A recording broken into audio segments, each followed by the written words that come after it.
Hello everyone, welcome back to the channel. I hope you're having a great day. In today's video, I'll show you how to add links in Google Slides step by step.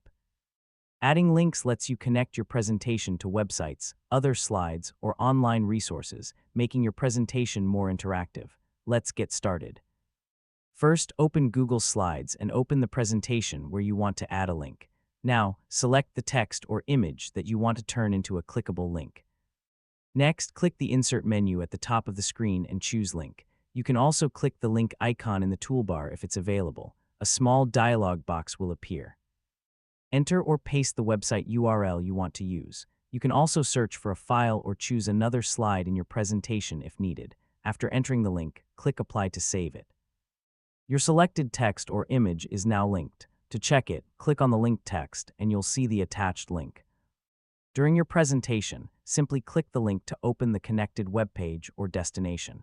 Google Slides automatically saves all your changes, so you don't need to save your presentation manually. That's it, you have successfully added a link in Google Slides.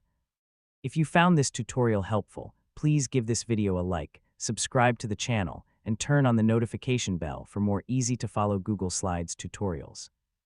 Thanks for watching, and I'll see you in the next video.